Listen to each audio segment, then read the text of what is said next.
BBA, BCA, BCom computer కోర్సులో 100% placement లభించే ఏకైక డిగ్రీ కాలేజ్ కూకట్పల్లిలోని ఐక్రియేట్ డిగ్రీ కాలేజ్. నమస్తే, వెల్కమ్ టు సుమన్ టీవీ.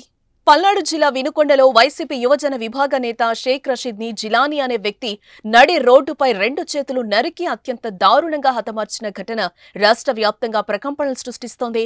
వ్యక్తిగత కక్షల కారణంగా ఈ హత్య జరిగినట్టు పోలీసులు వెల్లడించిన రాజకీయ రంగు పులుముకుంది. రషీద్ హత్యపై వైసీపీ, టీడీపీ నేతల మధ్య మాటల యుద్ధం కొనసాగుతూనే ఉంది.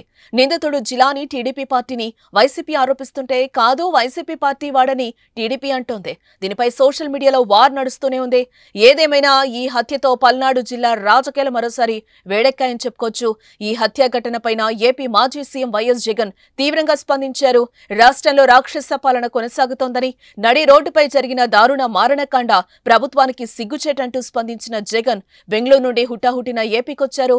కాసేపట్లో వినుకొండకు రానున్నట్లుగా తెలుస్తోంది. జగన్ హత్యకు గురైన షేక్ రషీద్ కుటుంబాన్ని పరామర్శించనున్నారు. తాడేపల్లిలోని తన నివాసం నుంచి బయలుదేరి గుంటూరు, చిలకలూరిపేట, నర్సరావుపేట బైపాస్ మీదుగా వైఎస్ జగన్ వినుకొండ చేరుకోబోతున్నారు. జగన్ రాక నేపథ్యంలో పోలీసులు అప్రమత్తమైనట్లుగా తెలుస్తోంది. ఎటువంటి అవాంఛనీయ సంఘటనలు జరగకుండా భద్రతను కట్టుదిట్టం చేశారు.